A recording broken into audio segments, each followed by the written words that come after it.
Picture this: a weathered cowboy, silhouetted against a blazing sunset, hunched over a flickering campfire with a tin plate of beans cradled in his lap. It's the iconic scene, burned into every old Western film, a symbol of rugged simplicity. But what if I told you this image is a Hollywood lie? The true story of what cowboys ate on the 19th century cattle drives is a wild, gritty saga of survival, far stranger and more shocking than any silver screen myth. The truth is, their diet was brutally monotonous, but it also featured bizarre delicacies that would make most of us turn pale today. This isn't the story of simple campfire meals. It's the story of a diet built on desperation and incredible ingenuity. If you enjoy uncovering the real history of the Old West, go ahead and hit that subscribe button, ring the notification bell, and give this video a thumbs up. You won't want to miss the unbelievable truths we're about to uncover. Part 1. The Holy Trinity of the Trail. The biggest problem on a long cattle drive was simple. How do you feed a team of hard-working men for months, hundreds of miles from any town or store? The solution wasn't about taste. It was a calculated system of survival. The Holy Trinity of beef, beans, and biscuits was chosen because it was portable, preservable, and packed with calories. First, let's talk about the beef. Cowboys were surrounded by thousands of cattle, but the great irony is that a fresh steak was a rare luxury. Those animals were the trail boss's entire investment, his walking profit. To slaughter a healthy steer for a meal was like a bank teller helping himself to the vault. It just didn't happen. So when did they get fresh beef? Usually it came from an animal that was too sick, lame, or stubborn to make it to market, or from a young calf that couldn't keep up. Most of the beef they ate was actually jerky. But this wasn't the tender, flavorful snack we buy today. The cook would cut meat into thin strips, salt it heavily, and dry it in the sun until it was hard as a rock. This trail jerky was tough, incredibly salty, and took a lot of work to chew, but it wouldn't spoil. On the rare occasion a fresh animal was butchered, the cook wasted nothing. After frying the tough steaks, he'd throw flour into the sizzling beef grease left in the skillet.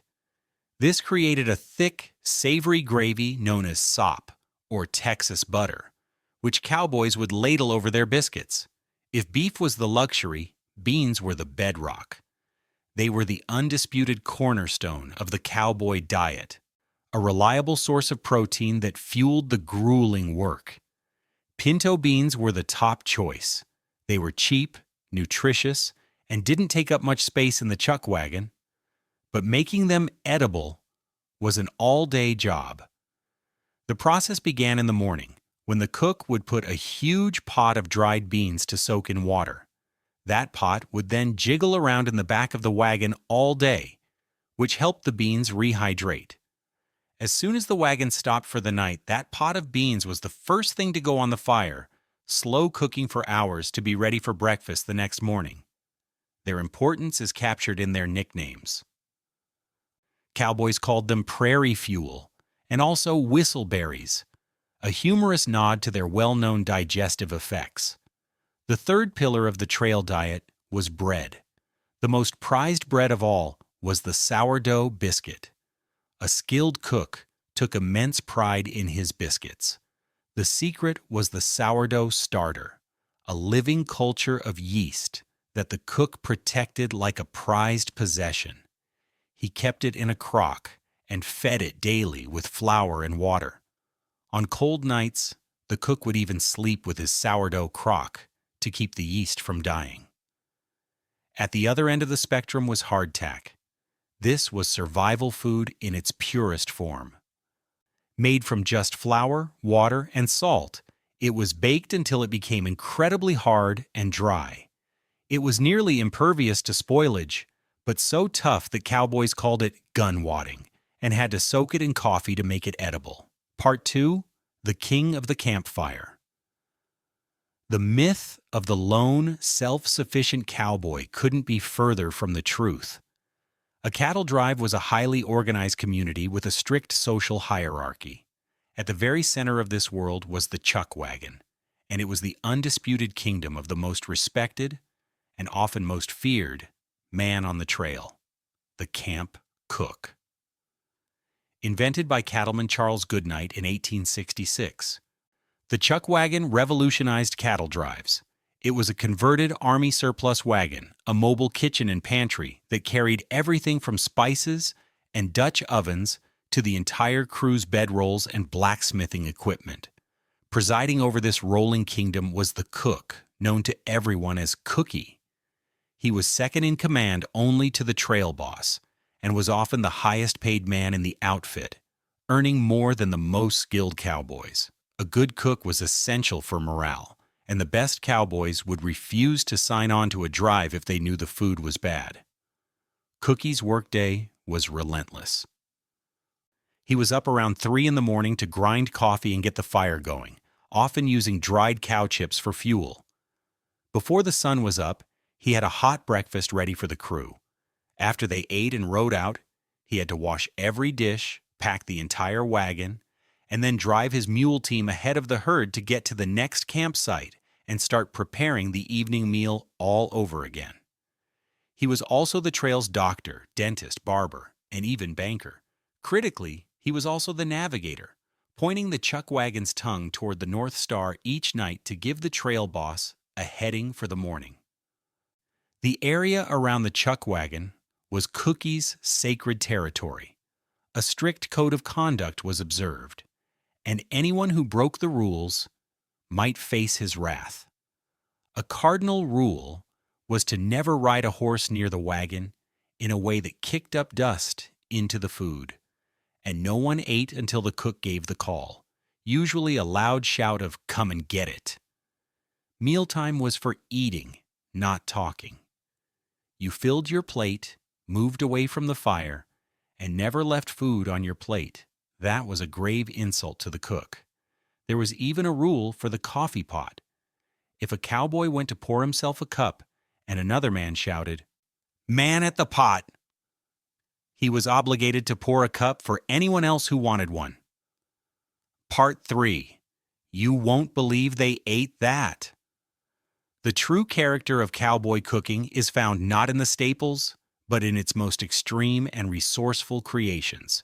They lived by a simple rule: waste absolutely nothing. This forced them to find food in the most unlikely of places.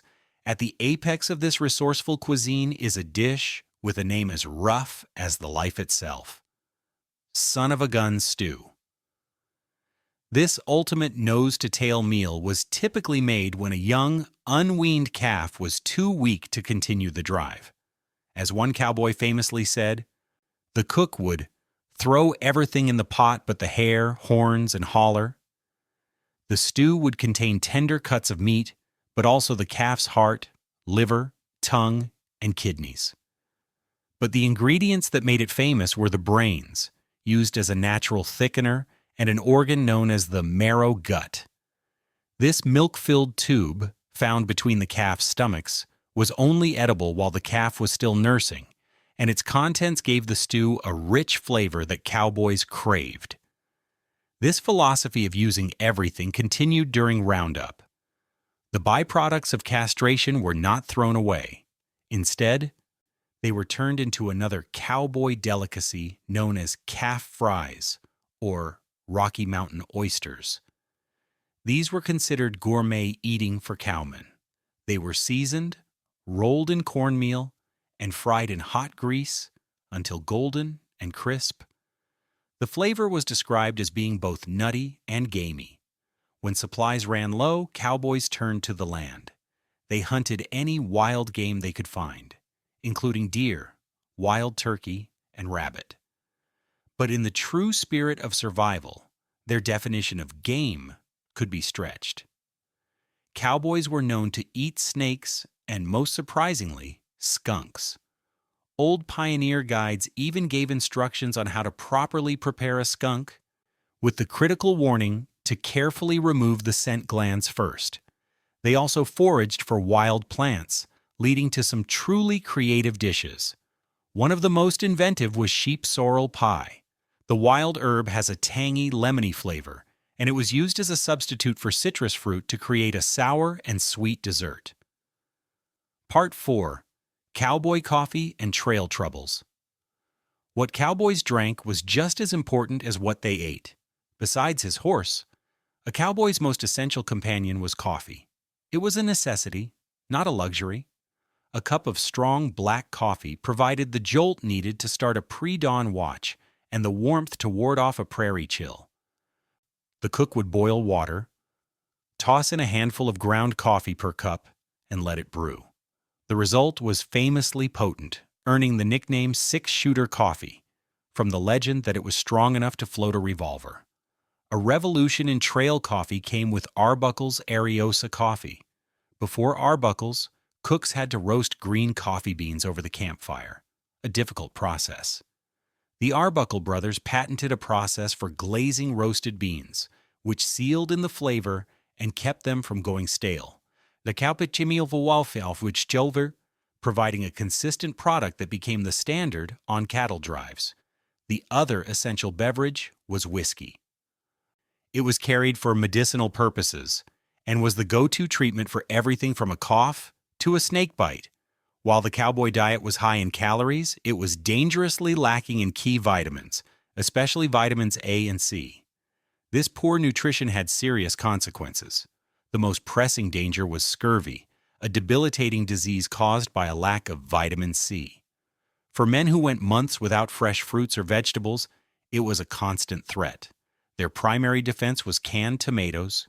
Disease was actually the single greatest killer on the trail, far deadlier than gunfights. Unsanitary camp conditions led to cholera and dysentery, while pure exhaustion led to frequent accidents. This harsh reality, a deficient diet, constant danger, and primitive medicine, paints the real picture of the profound daily struggle that was a fundamental part of the cowboy experience. The romantic image of the cowboy dining peacefully by a campfire dissolves under the harsh light of historical fact. The real story of what cowboys ate is one of a relentless and ingenious battle for survival. It was a world where fresh beef was a rare treat, beans were an all-day chore, and bread ranged from a treasured biscuit to a rock-hard cracker. The most unbelievable truths of their diet lie in its absolute refusal to waste anything. From son-of-a-gun stew made from nearly an entire calf to the delicacy of calf fries, cowboys practiced a nose-to-tail philosophy born purely from necessity. This world was ruled by the camp cook, and the strict laws of his chuck wagon reveal a disciplined, interdependent community, not a band of lone riders. The story of what cowboys ate is the story of their lives, a constant struggle of grit, guts, and gravy, a reality far more fascinating than any Hollywood fiction. If you enjoyed this real look into the Old West, be sure to give this video a like and subscribe for more true stories from history. And now for you. What was the most surprising cowboy food you heard about today? Let us know in the comments below.